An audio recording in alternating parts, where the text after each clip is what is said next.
Unfortunately, there are three new injuries within Arsenal's team for Arteta to deal with. Gabriel Jesus, Emil Smith-Rowe and Partey. Best ability is availability, and availability leads to reliability. And if you ain't available, you ain't reliable. Now, it's unfortunate, people, that these three key players, or at least two where this is concerned, are now injured. Let's start with Gabriel Jesus. Now, his camp are targeting a return to this to action in December. If that happens, I'm not too sure. Gabriel Jesus' manager Arteta has urged caution with his return, and he's had two big knee injuries and now faces the prospect of being out with a hamstring. Then there's Thomas Partey, who, you know, when you think of Partey, unfortunately, you do think injuries. Mikel Arteta has sounded a lot more pessimistic on Partey's return, if I'm honest with you. Harry, my good friend, has said he thinks Partey will be out for 5 weeks, people. Partey played 40 games last season, 33 in the Premier League. So to be fair, he was fit as he's ever been, really and truly, if I'm honest with you. And as you can see with the graphic in front of me, you know, he was getting consistent game time and playing consistently over 90 minutes and was somewhat available and reliable. This season, he's played 341 minutes across 5 appearances, including one in the Community Shield. Unfortunately, Smith-Rowe, who could have got opportunities in midfield, has suffered a knee injury and he will be out for a few weeks. Now, it's another big injury for Emil Smith-Rowe, and it's very unfortunate. He's had groin issues, shoulder injuries, and now a knee knock, people. I don't know about you, but we need to get the money out in January, if I'm completely honest with you. You know, the accountants at Arsenal Football Club need to find a creative solution. We need to act in the market, in my opinion. If not that, KSE, Kroenke Sport Entertainment, they need to bring in a cash injection, or we're in big trouble, in my humble opinion, people. And I can't blame any Arsenal fan if you're sitting here, if you're a bit nervous, if you're anxious, if you've got anxiety, if you're angry, if you're sitting there and thinking, Mikel Arteta, we've seen this story before with Smith-Rowe, with Partey, and with several other players generally. You know, you look at our summer signings, I do think we added quality and I do think we added depth. But when you look at it, did we add depth? Of course, injuries can strike at any time. We've been dealing with them since the summer. But it is a bitter pill to swallow, really and truly. And it does leave you just walking around in your room, in your office, wherever you lot are, just wondering, what if? Where will we go from here? What will happen? How do we move on?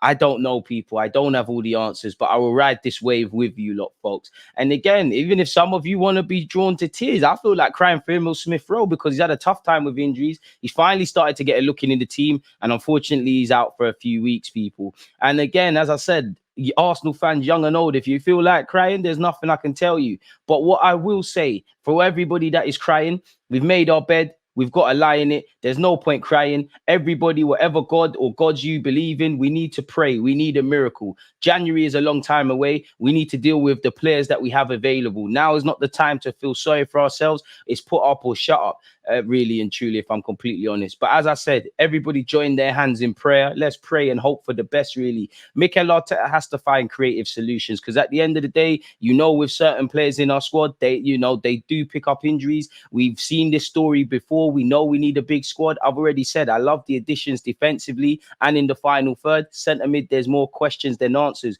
with the exception of Declan Rice. We have to get on with it. As I said, there's more questions than answers. This is Mikel Arteta's job to find solutions. January is nowhere near, so we have to get on with it. So yeah, people, big up you lot. By now, you've reached it to the end of the vid. Please make sure you're subscribing and also you've hit the like button. Now, when I think of Emil Smith-Rowe, my heart bleeds because you lot know me, I'm biased. He's a Hale End boy. He was once a regular in the team. He's our number 10. He's had a tough time with injuries. He's come back from injuries, looked bright in pre-season, obviously played for England's under-21s where they won the trophy, and he's had to be patient. And obviously, you know, as you saw with the West Ham game, for example, you can't necessarily bet on Jorginho for the rest of the season. Kai Havertz has question marks. Partey can't stay fit. And I know they're not all the same midfield profiles, but you would have been forgiven for expecting, you know what, Smith-Rowe, there's a chance for you to play on the left or right in midfield. So it's a shame, really, because this is a season from Smith-Rowe where he needs to prove to himself that he can stay fit, remind Mikel Arteta that he can stay fit, and ultimately show his quality, really and truly. I hope it literally is a number of weeks, but where all of these players are concerned, you have to be quite pessimistic. As we saw with Saliba and Gabriel last season, at the point of returning to fitness, Mikel Arteta and Arsenal have been a bit reluctant to throw them in, which is also very good, really, in my opinion. So it's a bitter pill to swallow for Smith-Rowe. Gabriel Jesus, I'm unclear as to why, since he's joined Arsenal, there's been some injuries. Fair enough, he got injured for Brazil. He's had 2 knee injuries for Arsenal. You know, he's out for a few weeks early in the season, and he's had a hamstring knock. Now, this could be because of the player not looking after themselves. This could be coincidental. This could be in relation to the recovery methods we're using at Arsenal and things like that. You know, what I would say is, you know, you look at Gabriel Jesus' comments after the Sevilla game. I said it then and I'll say it now. He's not a physio.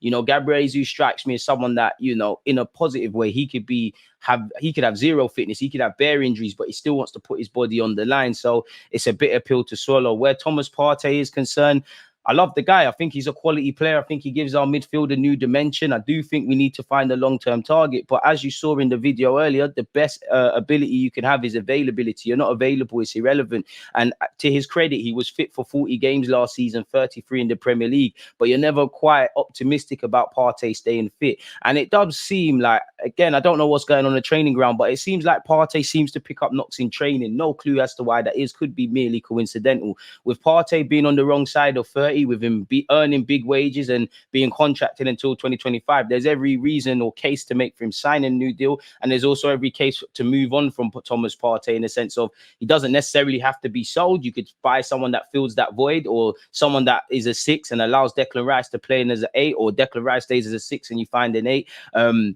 But that's where we're at, really. There's a reality where he could have a reduced role at Arsenal. I do think in the summer, considering the last 2 summers, we've brought in players on big wages and big money. Probably is a good chance to move on Thomas Partey, in my opinion, because of the wages. You know, you look at Emil Smith-Rowe, he could be someone that's moved on in the summer. Aaron Ramsdale could fetch a decent fee.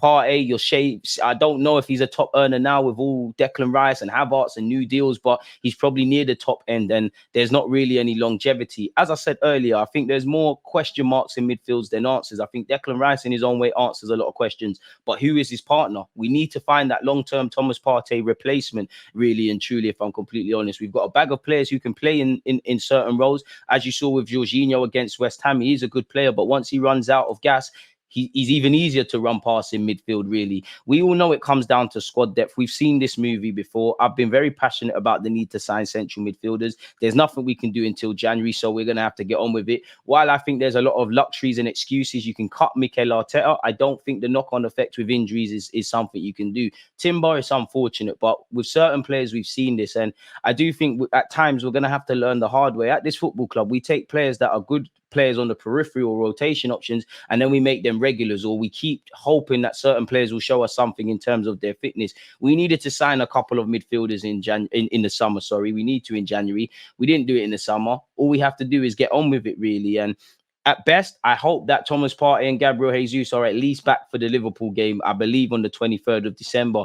We're going to have to get on with it, really. You know, we're down to our bare bones. To lose 3 key players to our squad, well, 2.5 in that, Gabriel and Jesus and Smith-Rowe, I think he's got a role to play. Simply put, we're going to have to get on with it. It's as simple as that. So, yeah, let me know your thoughts on all this injury news. How do we move on from this? Does this actually change you lot's thinking in relation to January? Because I would say I would love a right winger, I'd love a striker, and I would love a central midfielder or 2. Probably unrealistic for us to get all 3, or we could of a certain profile. You know, last January we brought in Jorginho, Kirill and Trossard.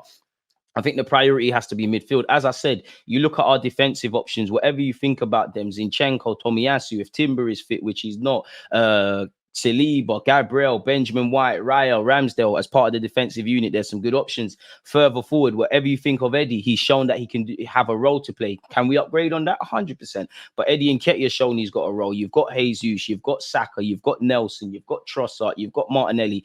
Midfield, who do we have? Yes, you've got Kai Havertz. You know, you've got Kai Havertz. Smith-Rowe wasn't fit, but you've got Kai, you've got Smith-Rowe, you've got Fabio Vieira, you've got Odegaard. They can all play as 8s and 10s and things like that. But what pure centre mid options do we have? We've got El Nene, who's the closest thing to a Thomas Partey sort of deputy in a 6. He hasn't played for about 10, 11 months. How fit is he really? We need another midfielder. Declan Rice is the only one that provides any real longevity, in my opinion. The rest don't quite do that. And considering the fact that our sporting director, Edu, was a midfielder, and so was Mikel Arteta. They had to have considered this. They had to have known about this. So they're going to have to face the music, people. As I said, there's nothing we can do, really. You know, we can cry, we can moan, we can be anxious. We're just going to have to get on with it. While I hope that the club are starting to think about doing business in January, there's nothing we can do until January. So we're going to have to get on with it. We've got some tough games. Now, all I would say is every other player in that squad, some of you definitely based on the West Ham game, probably don't deserve to play a single game for the rest of the year.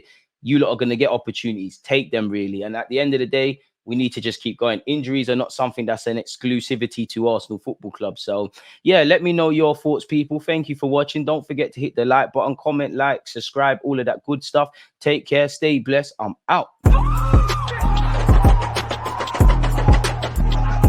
It's always just that active and defending.